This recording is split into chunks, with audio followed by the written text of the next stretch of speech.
Hi, hello, నమస్తే. ఒక మంచి విషయం మిత్రమా. ఈ విషయం ప్రతి ఒక్కరూ తెలుసుకోవాలి. మనిషి చనిపోయిన తరువాత ఆ శవంపై డబ్బులు, పూలు చల్లుతారు. ఎందుకో తెలుసా? దీని వెనుక ఉన్న రహస్యం, మనిషి బ్రతికినంత కాలం డబ్బు కోసం, ఆస్తుల కోసం పాకులాడుతూ ఉంటాడు. కానీ వెళ్ళేటప్పుడు ఏదీ నీ వెంట రాదని చెప్పడమే దీని అసలు రహస్యం, ముఖ్య ఉద్దేశం కూడా. నువ్వు సంపాదించిన ఈ కాగితపు ముక్కలు లేదా నాణ్యాలు నీ వెంట రానే రావు. ఇవి ఇక్కడే వదిలేసి వెళుతున్నావని లోకానికి చాటి చెప్పే సంకేతం మిత్రమా. పూర్వకాలంలో అంతిమ యాత్రలో చిల్లర నాణ్యాలు చల్లడం వల్ల పేదవారు వాటిని ఏరుకునేవారు. చనిపోయిన వ్యక్తి తరపున చేసే చివరి దానంగా దీనిని భావించేవారు.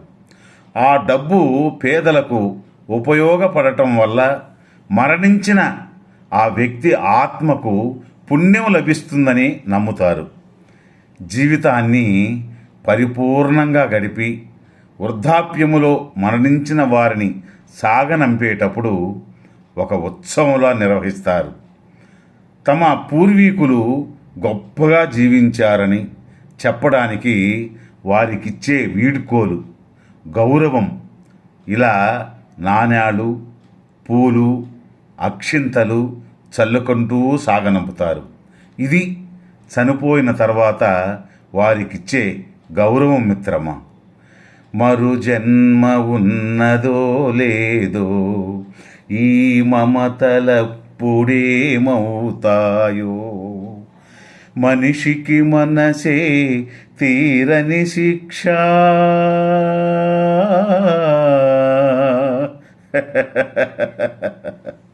దేవుడిలా తీర్చుకున్నాడు కక్ష, మనసు గతి ఇంతే, మనిషి బ్రతుకింతే, మనసున్న మనిషికి సుఖము లేదంతే, మనసు గతి ఇంతే. ధన్యవాదాలు. ఈ వీడియో నచ్చితే ఒక లైక్ చేసి షేర్ చేయండి. మరలా రేపు ఒక మంచి వీడియోతో కలుసుకుందాం. జై హింద్.